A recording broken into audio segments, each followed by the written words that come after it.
Instead, hackers just flood the victims with enough traffic to negatively impact their internet services and ask for a payment to stop. Wow.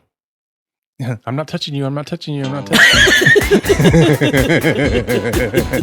You're listening to the Help Me with HIPAA podcast, where HIPAA and humor collide to make learning fun. Your delightful hosts are Donna Grindle and David Sims. Relax. HIPAA help is on the way. Welcome to episode 395 of the Help Me with HIPAA podcast. My name is David Sims of HIPAA for MSPs, and joining me is Donna Grindle of Cardin. Good evening, Donna. Well, hello, David. How you doing? I'm doing good, doing good. We got lots to talk about today because the breaches are dropping.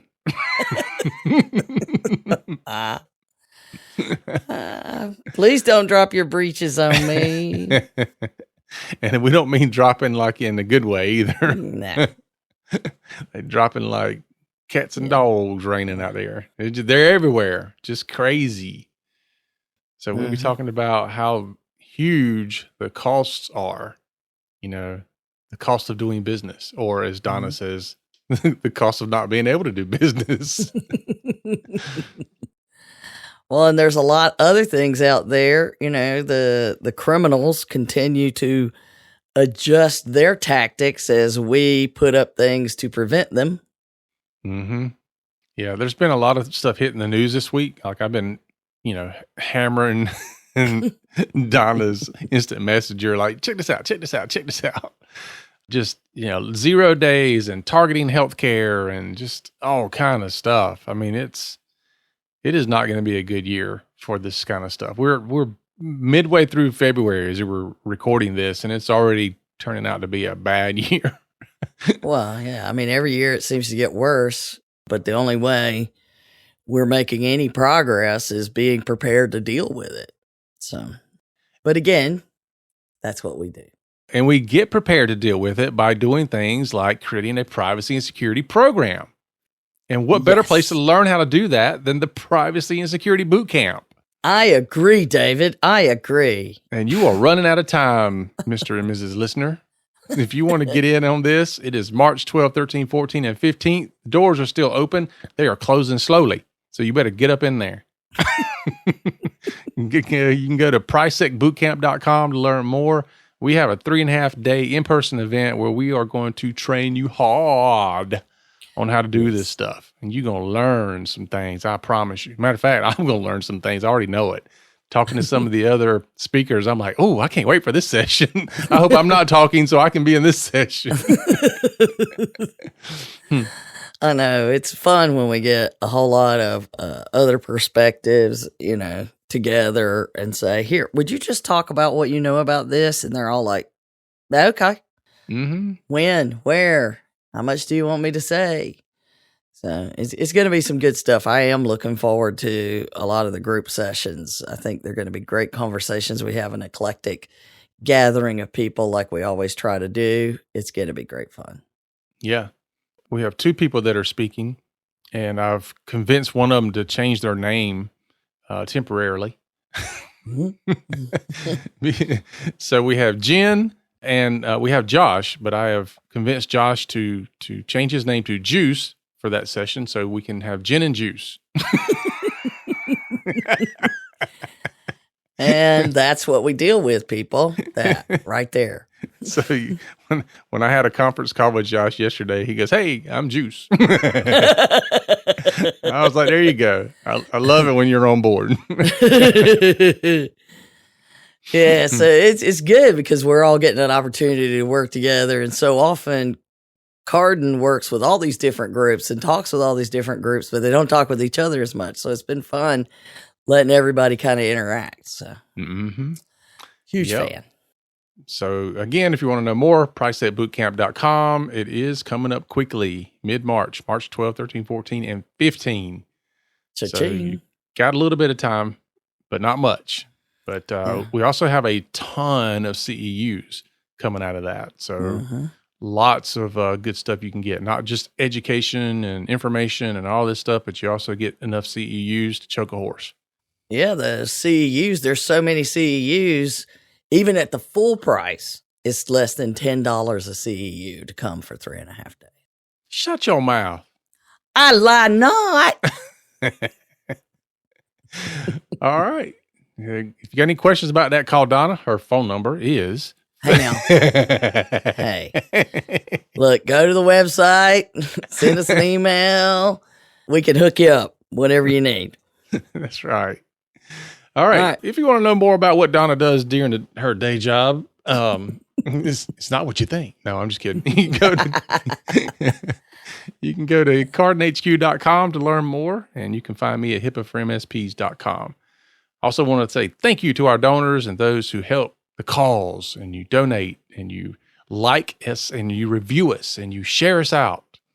And if you are one of these people that want to do that, jump on board, help us out, leave a review, share us out, be a donor, all those things. We need all the help we can get. You can hear that.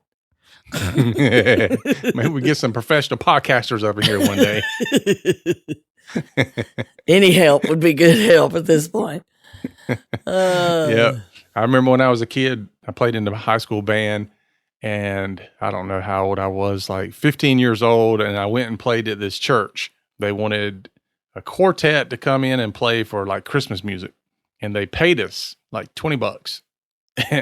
And so I come back home and my mom says, "Congratulations, you are now a professional musician." And I'm like, "What are you talking about?" She goes, "You got paid for it. You're now a professional." There you go. That's exactly how it works. Yep. So again, thanks to the donors who made us a professional podcast.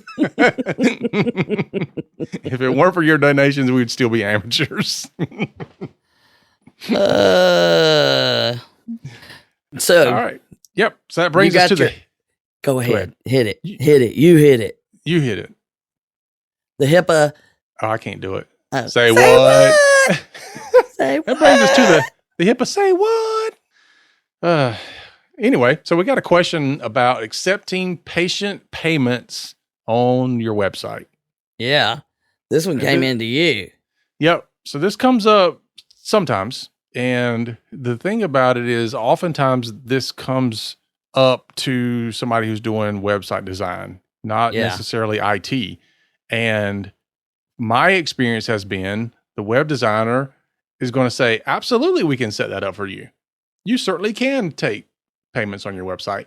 Here's how to do it. Blah, blah, blah. And they don't think anything about all the intricacies of compliance and what you have to consider. Right. Because as we mentioned in our previous spitballing website tracking, episode, which, we've got a lot of folks that appreciated the spitballing, but as we discussed there, the folks that build the websites often think that they don't have to worry about HIPAA and PHI and all those things. Mm-hmm. And we know it happens, and we know that, we kept saying you really should worry about these things of what's happening behind the scenes. And now we've had this big problem, and no one knew what was happening behind the scenes because everybody just assumed. And we know what assumed does, David. Mm-hmm. Yes, we do. It didn't matter. Mm-hmm. So do you want to cover the answer that I gave you when you came to me to confirm what you said you were going to say? You might need a flow chart for that one. Yep. Yeah. So oftentimes I will give an answer, and sometimes I like to come back to Donna and say, just want to make sure my answer was right. Just to make absolutely sure, because some things have these nuances, and this is one of those. Mm-hmm. So the overall question is, can you take payments on your website? The simple answer without any other information is yes, most likely. You can do it, because you got to think about the fact that you're taking payments, and you can take payments without worrying about sharing certain data as far as HIPAA is concerned. But not all data. You can't share everything because of it. But certainly if you're saying, hey, here's an invoice that I need you to pay or whatever, you're able to exchange that type of information and data. So you can do it. However, you can't collect just all kinds of information to get that payment. No. Because then you're getting into, getting more information that you need, and you can certainly nail down who these people are and what they're paying for. And there's all kind of other privacy issues that come out of that. The other aspect of it is when you are taking these payments, you might want to look at whether or not the place that you're taking them through is either they're going to offer you something that is quote unquote HIPAA compliant, or they are PCI compliant, meaning that they have safeguards in place to cover payment card industry standards. So there's security safeguards in place, because there's tons of people out there that love to process your payments. That doesn't necessarily mean it's good, but you can take payments directly through something like PayPal or Stripe. And then there are other ways you can do it where you have a form that somebody has to fill out. And then you have an integration with Stripe or PayPal or Authorize.net or something like that. So now you're putting another piece of integration in front of it.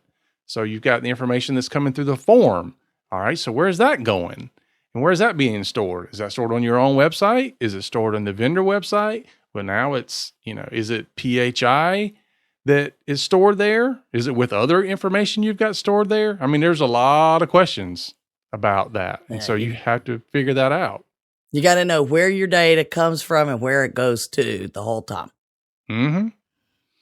So I would recommend I would say everything is fine with that. HIPAA doesn't apply to financial institutions that are processing payments. But if you got that third party in the middle, now HIPAA applies to them because they are creating this form and they will have potential access to the form.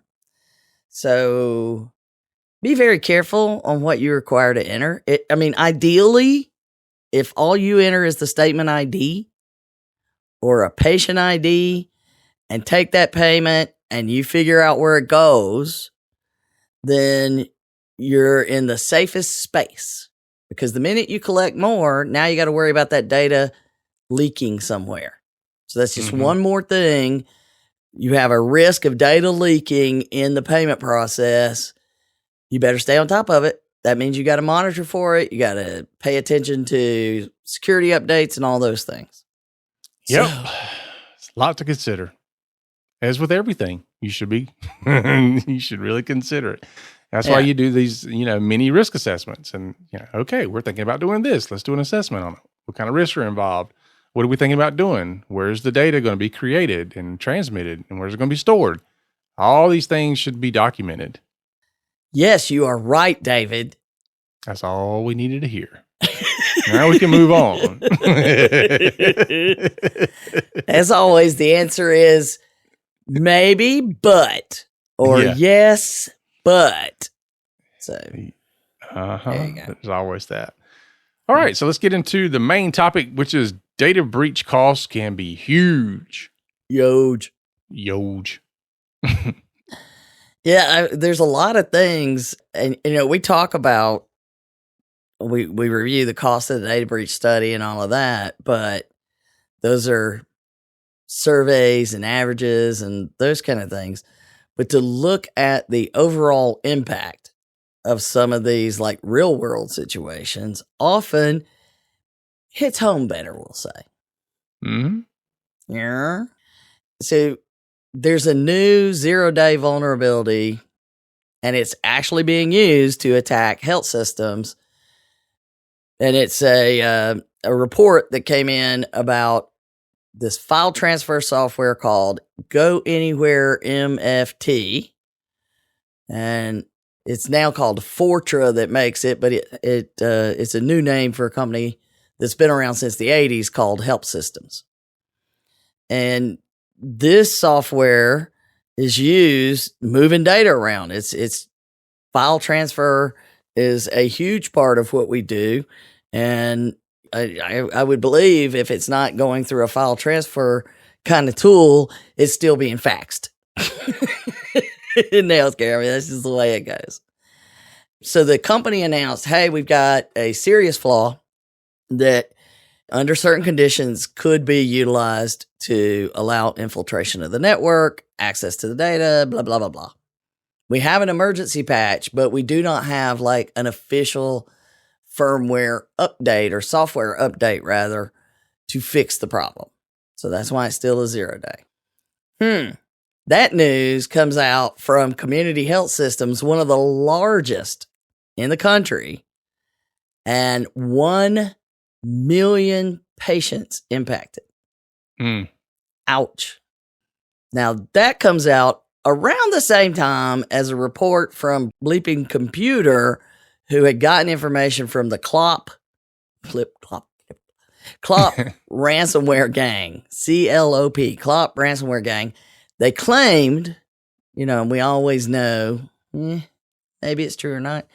They claimed that they had breached 130 different organizations using this particular vulnerability. Wow. And these folks, they have always been the ones to step in and take charge of a 0 day because they did the same thing back in 2020 when they hit all the users. The Celion is a similar type software. Unfortunately, people probably left them after this and went to Fortra. But the big issue is they continue to find new ways in using old ideas. Mm-hmm. And then on top of that, these are the same group. The Clop group is the ones that announced they now have a new Linux variants to attack those servers. Now, if that's not getting some technical people's attention, it should be. Mm-hmm. I mean, there's a lot of times I've heard maybe you've heard it too. We've never really talked about how people are like, well, we don't have to worry about ransomware because it's Linux. The downside with Linux, it's not a Linux problem, honestly. It's people see certain versions of Linux distros of Linux. and a lot of times they're free or open source or community versions. And it is very prevalent sometimes for IT people to use these things because they're free. And the downside is that a lot of IT folks that use them don't understand them enough to secure them. Right. And so now you've got all these things out here, and we've taken over clients in my IT firm before, numerous times where they're using open source solutions and distros of Linux for different things, and they're not secured. They just install them, get them working, and that's it. They walk off. And they're like, look, it's working.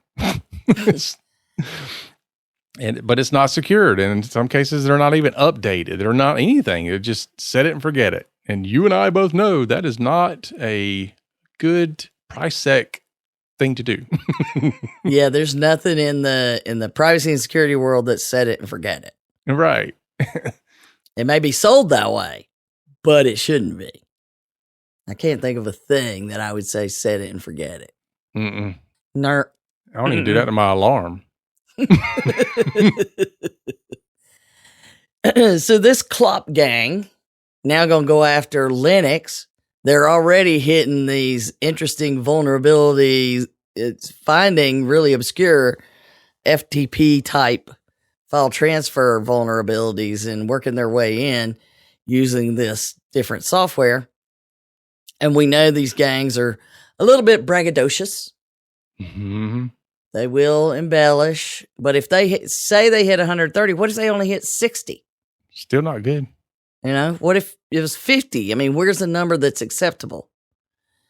And they have in the past exfiltrated data. I didn't see anything that was definitive about them, but there's a continuation of one gang after another being the predominant one. Sometimes there's multiple gangs. They're all attacking. They're pulling the data. So here you have Community Health Systems, and as big as they are, you can't even imagine how much it has. 1 million patients means there's a lot of activity going on. Yeah. And you and I both know if that's the first number they're throwing out, it's more than that. Yeah, isn't that the rule? It's always the rule. Yeah, whatever they tell you, it's more than that. So we know at this point, what is it? Attacks will continue till morale improves. Well, anytime you also get a round number like that, you know it wasn't 1 million. It was some number close to that, maybe initially. But yeah, they'll come out later, a few more weeks, and it'll be like, it was 1.316 million. Yeah, they always, round. Yeah. Usually down. Once you get into the millions, I mean, I'm sorry, but there's a reason that they call it a major breach if it's over 500. Yeah. Yeah. Another point about the Linux thing too, I just thought of, is that a lot of things run on Linux operating systems that people aren't aware of. Yes. And, it's not that IT put them in. It's not the situation and scenario I just brought up earlier.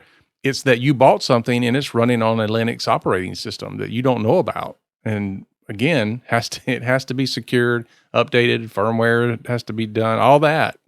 You still have the same security issues. And we haven't, as far as what I've seen yet, confirmation they have this Linux variant and that it's been successful and what it's using. So if they have it, though, it could become a major problem, because I've been involved in helping investigate incidents and figure out where all they hit. And I've literally had conversations where it's like, oh, thank goodness this particular application runs on a Linux box and not a Windows box. So that whole EMR, that whole whatever it wasn't impacted because it wasn't Windows. Huh. Well, there goes that play. Mm-hmm. Yeah. That's when you go, this time. Yeah. So that you can't hang your hat on it. And if you have been, time to go get the hat and put it on and get done with it. Yeah. And if you're not sure what you have, then have somebody do a vulnerability assessment or some kind of scan where it can show you some of that information. Because when we do vulnerability assessments, it comes back and almost always it shows a litany of Linux devices. And they're like, I don't have Linux. And what it is these other devices they have on the network that's running some kind of, version of Linux for some kind of device, And another thing is that should be in your inventory of devices, should include what it uses. So if it's not, now would be a good time to make sure that you know what operating system your devices are using before, because we've just always thought it's a matter of time before they figure this out and they start launching against Linux and go and find things. And all those folks that had Windows attacks and now they think they're good, and they, in the meantime, haven't really cleaned house properly. Mm-hmm. Yeah, and there's a back door open. Yeah, so it's the same problem with Mac users. I still, you would think by now you wouldn't hear that anymore, but still hear it from Mac users. Well, Macs can't get viruses. I'm like, oh, geez. It just drives me nuts.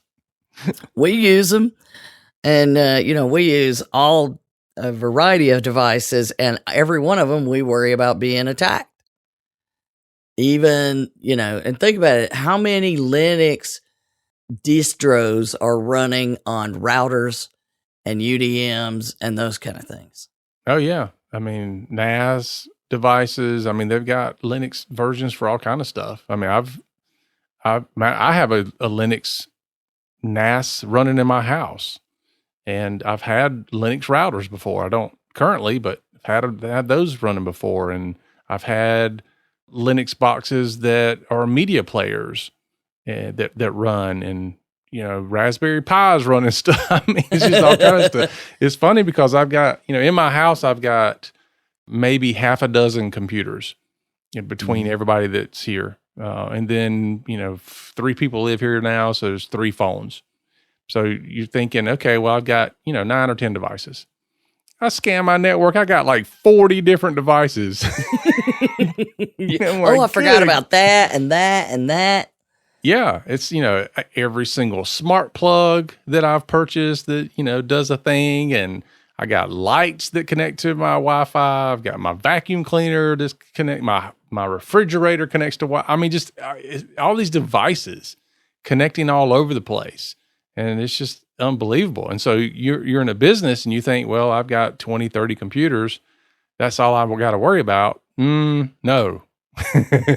You got a lot more than that. And all of the ones that you haven't thought about could be opened up, and they never have been before, to attack in this way. So we know that that's happening, and that's kind of actively going on right now. And as many as we know, we have no reason whatsoever to believe it's going to suddenly get better. No. And the cost of these attacks in a real world environment, not just maybes, when you pay them, it's one thing.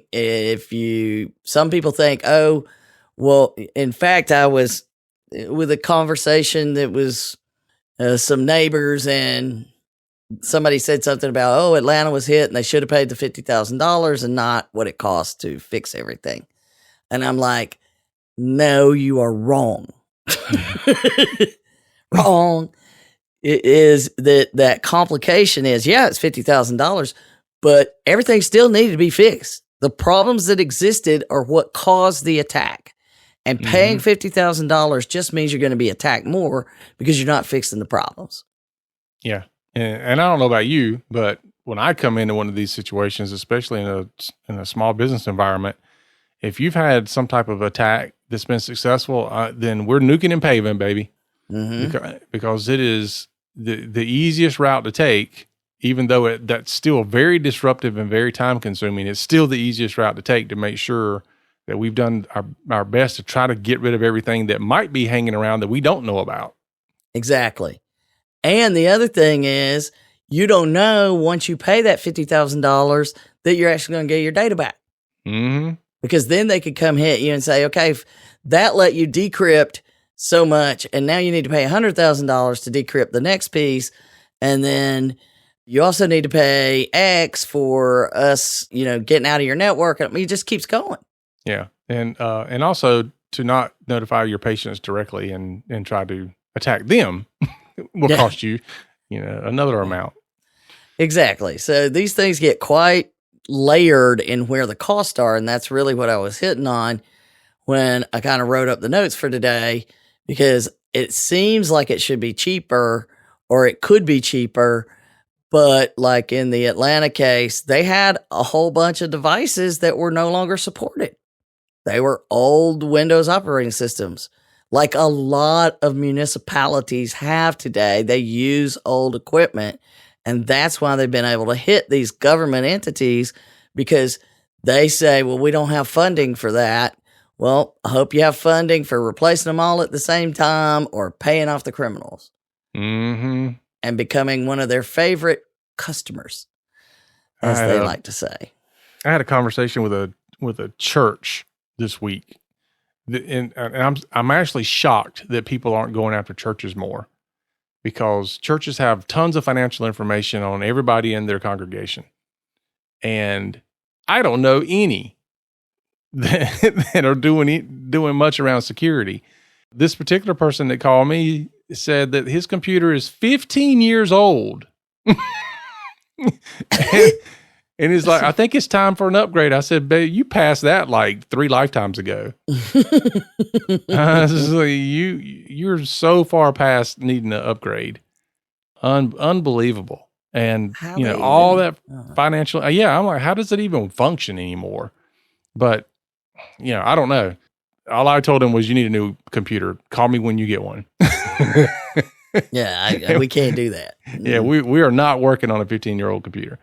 So, but that just goes to show that there are tons of businesses out there. And I'm again, shocked that people haven't gone after churches, because of the amount of data they hold is really a gold mine of data, and they're doing very little to nothing to protect it.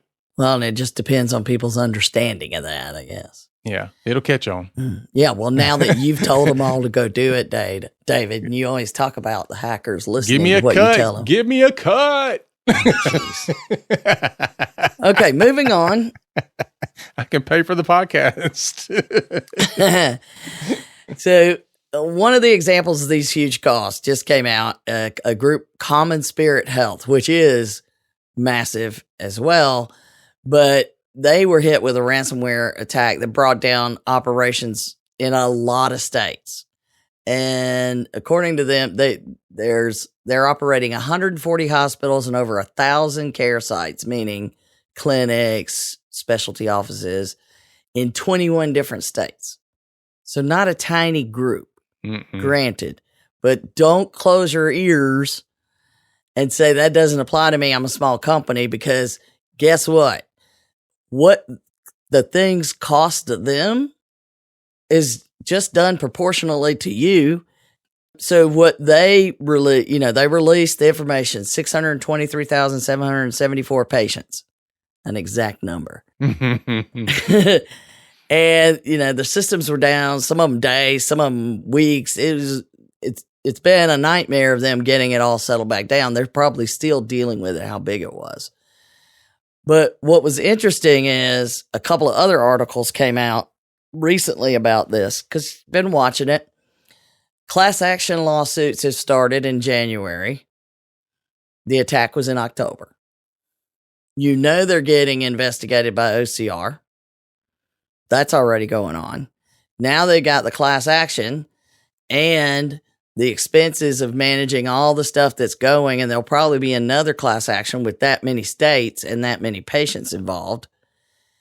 And they also then recently released their financial reports, because they're a public company, that mentions the cyber attack. And they were the 6-month period ending December 31st, 2022, which is in the last half of that is when the cyber attack was. So October, November, so the last quarter is when it hit. They have a $451 million operating loss. They estimate that of that $451 million loss, $150 million is from the cyber attack. Wow. And that's before all of those things that I just mentioned. I mean, the OCR investigation, that's expensive, because you have got to, unless you've got the stuff where you can prove you've been doing all the things, it's still expensive, even if you have it, to pull it together in the manner in which they want to see it. Because they're like, I've got all this, but I've got to make sure I've got this version, and I can explain them and all of these kind of stuff. And so even if I have it, it's time consuming. If I don't have it, it creates a nightmare for people. Yeah. They'll pull together pieces of it and try to, piece together. What do you do? You remember a Mr. Potato Head? Yeah. Yeah, I don't have a nose. What do I put on it? Yeah, and OCR has made it clear that you don't dump reams of paper at their doorstep and think that you're going to get away with that. Yeah, that doesn't help. Not at all. That, in fact, makes things worse. If you cooperate with them, they're 98% of the time great to work with. There's probably a few, it may be 95% of the time, but I know everything, there's always going to be a problem with somebody. But at the same time, most of the time those problems occur, it's when you're not cooperating in the first place and not letting them do their job. So the big part, though, if you think about it, of that 33% of their losses happened due to the data breach, which only happened in half of that time. So how much would it be when it's an entire 6-month period? Because now it'll be broken out over multiple ones. And how much of that cyber attack impacted the other $300 million in losses because of something that occurred due to the cyber attack caused you to lose some other thing? It's not a direct cost, it's an indirect cost. I would wager at least another $100 million of that is mixed in there somewhere. And when you look at those kinds of numbers, yeah, those are the big companies. But I'm talking about what it costs them, not what the criminals got out of them. But if you look at yours and do, okay, if I lost $4.50, that's one thing. But 451 million and equate it to a small company's books is still a substantial amount of money. I don't care how you look at it. If I have to replace every computer and I have to nuke and pave, or I have to do a clean and complete investigation, those things are not cheap. No. No. You do not realize until you have to do it how expensive it is to do it, even if you're prepared. It's even, I would wager at least twice as much if you're not. So that brings us to the cost of not doing business, which is another new tactic that is, it's an interesting approach to ransom because there is no where. They're not running ransomware on your network, but they're still going to charge you a ransom. Yeah, that's what I say. It's a DDoS. I'm waiting for people to go, what's a DDoS, Donna? What is it, Donna? It's a distributed denial of service attack. So in other words, they just flood your network, or they flood your website, and they just they bring it down because it can't handle the traffic. You know, Right. Have you ever done that? Like DDoSed yourself? I've done it before. Yeah. Like I've done it before when Google Drive first kind of came out and we still had slower internet speeds. And I decided I'm going to save everything on my computer to Google Drive. And, and like for 3 days, now here's the thing about it is I had it set up to like kick off at night or something. What it didn't do is it didn't stop.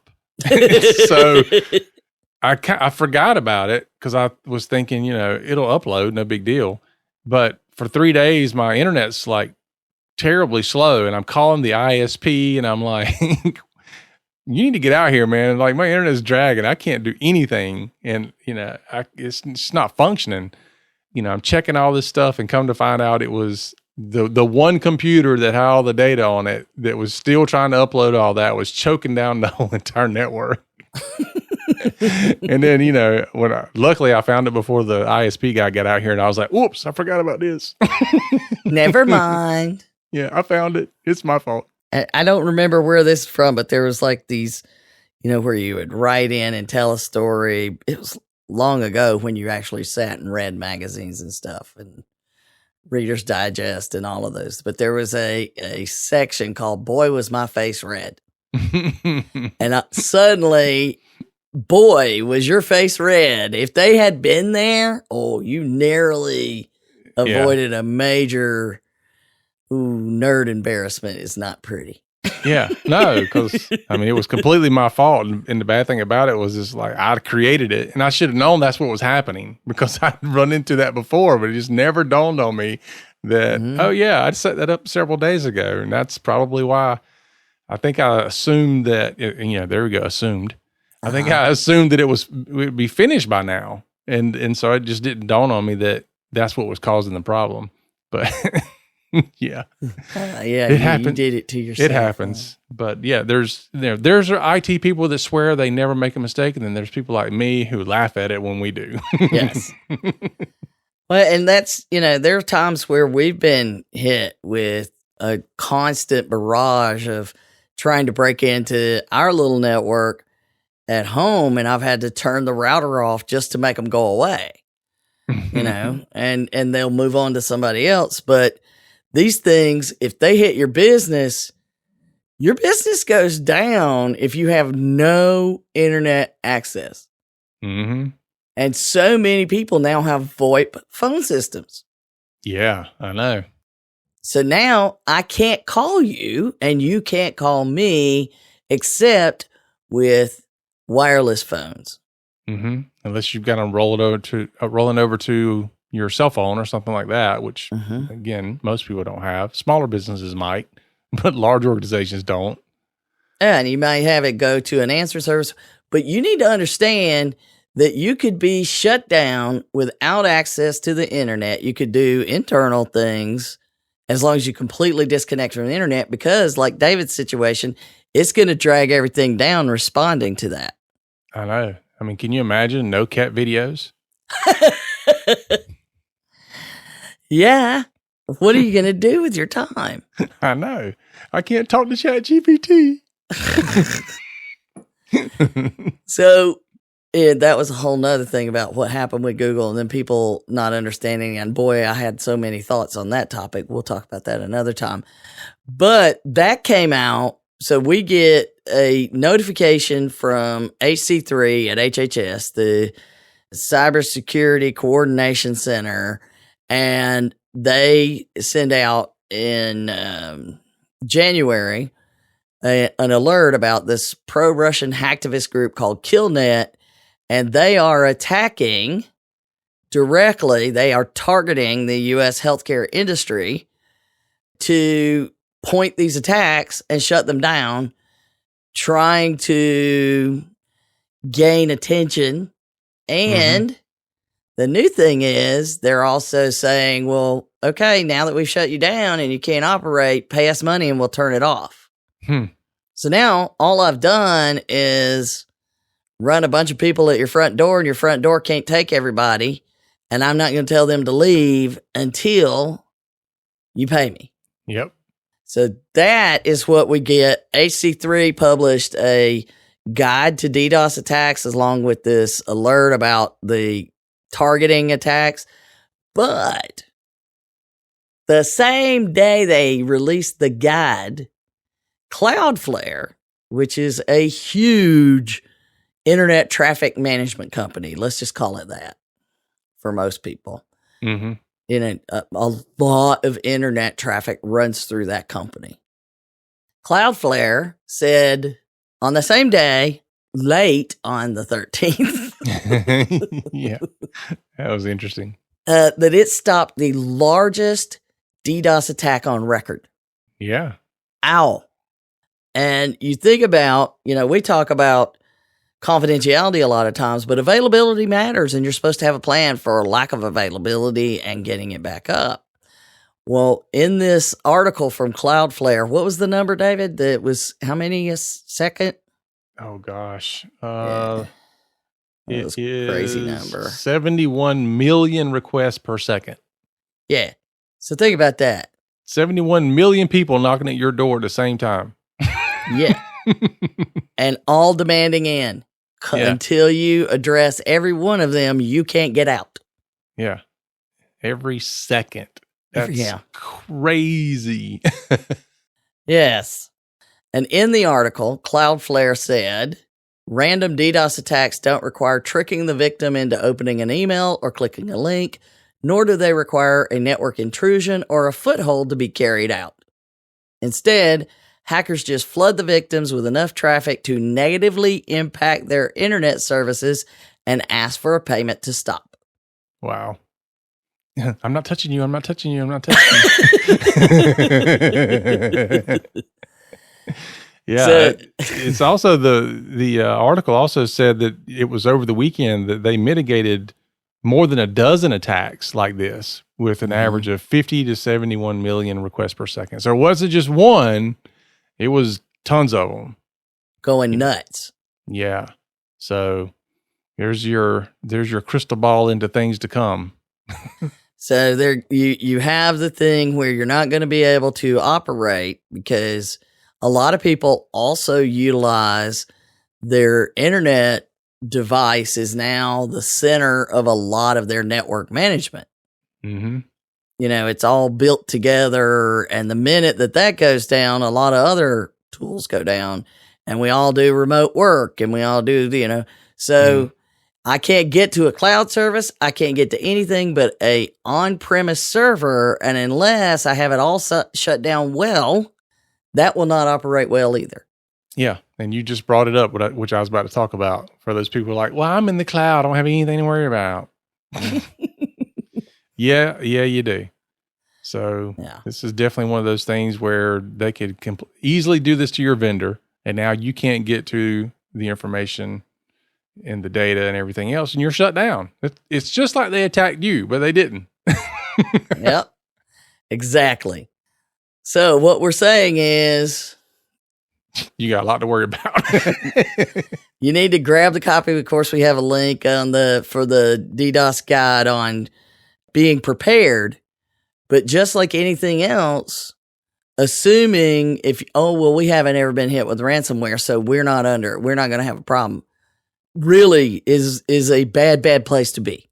Yeah. Well, not only that, but you take, you let's say you're hiring an MSP or MSSP, and you've got all this fantastic security and all that stuff. Let's say you've hired Security First IT, and you had just amazing security, and you've just completely lowered your risk of attack being successful down to, just nothing almost. Well, guess what? A DDoS attack is not going to matter. It's like none of your security tools that prevent everything else is going to do anything about a DDoS attack. It'll try in the beginning. In the beginning, it'll try to continue to shut it down and tell them to go away. But that function is what starts bringing things down. Mm-hmm. And the more they ask, the more it tries to stop them. The vicious cycle completes. Yep. Yeah. I mean, when you're talking 71 million requests per second, it's just not likely you're going to be able to do much for that. So, well, even a million requests per second would bring down most businesses, unless you have a gigantic, redundant, all kinds of things. Yeah. So always a lot to worry about and to consider. But the thing about it is, as long as you're thinking about it and you're thinking about, okay, what can we do to mitigate these things? And then what can we do should the mitigation not work and we need to fall back on plan B or C? Mm-hmm. How are we going to function? Because again, confidentiality, integrity, and availability. How are we going to make sure all three of those things are continuous? It's a hard thing to do. I get it. Uh-huh. It's hard to do the things that we talk about doing, but it's also hard when you don't do the things we talk about doing and you have to suffer through a breach. Yeah, because what ends up happening is when it does happen to somebody is when they have to now throw tons of money at it and all the resources to recover, get back on their feet, and fix. And now I've got to build a privacy and security program because I've been put with my back against the wall. Mm-hmm. Not the place you want to be. No. Yep. So this is just more proof that those vendors out there are talking about how easy it is to do HIPAA and how easy it is to do privacy security. It is not so much. Not we don't lie to you. We don't lie to you. And that's probably why our marketing people are like, well, we can't tell the truth. If you want to be like them. I saw one not long ago. It was be HIPAA compliant. Learn everything. No, I think it said be HIPAA compliant. Be HIPAA compliant within like 3 days, something like that. Like I'll teach you everything you need to know and give you a plan, and you will be HIPAA compliant within 3 days. And I'm like, you are out of your ever loving mind. Yeah. First of all, you don't get to decide that somebody's HIPAA compliant. Let's just start there. And the fact that you are saying it. Yeah. That alone is telling me, Yep. But you've got those people out there that don't know any better, and they look at that and they go, oh, wow. Donna and David said it was going to take a year. This guy's doing 3 days. Let's go with him. Yep. It's unfortunate. It is unfortunate. All right, folks, that is our show for today. Thanks for listening. We definitely appreciate it. Remember to follow us and share us out on your favorite social media site and leave us a review.